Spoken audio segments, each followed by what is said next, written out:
Tayo ngayon sa bahay ni Nanay Esther. Siya po ang pangulo ng mga nangangalakal sa Balatas Dump Site.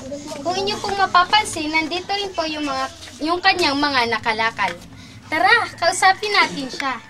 Araw po ba yung lahat niyo pong mga basurang nakakalakal sa Balatas Dump Site ay napapabenta po ba ninyo?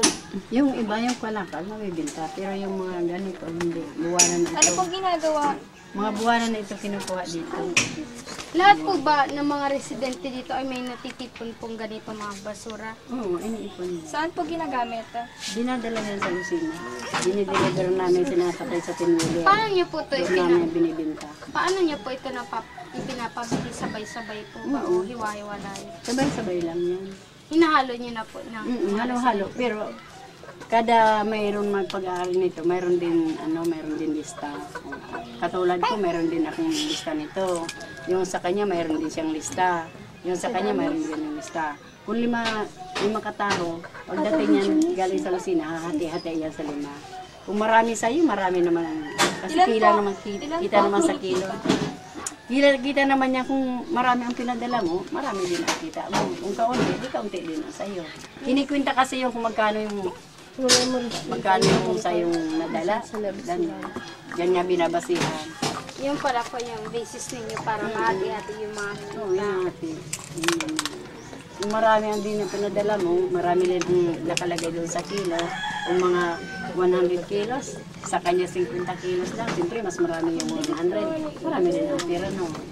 Parang nagkakaugnay-ugnay rin lang pala po kayo dito ng mga resident community. Yun din lang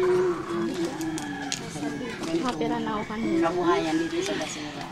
Yung ganito yan. Ito po, magkano po ang isang Ang isang bulto nito, kinikilo yan, mga 40 kilos ang isang bulto nito, o mga 38, ganyan. Ito po, ito mga Mga papel yan, 3 ang isang kilo. pinupunta rin po yan sa Oo, Lucena. lahat yan. Lahat yan doon yung binibili. Mga overall po, pagkatapos po sa Lucena, mga ilan po ang nakikita kinita po? Yung lahat kalahatan. Ang mga 80 na gano'n, isang tonwile, mga 80. Malaki nang kita rin po para Tapos yung 80 yun, hati-hati ano mo yung nagpadala doon. Kung sinong taong nandoon, halimbawa Nanay Esther, halimbawa Kuya Ricky, Kuya Rodel, o ganyan. Iba naman sa kanya, kinilo naman sa kanya, nakakilo naman sa kanya. Pagdating dito, hati-hatiin na namin.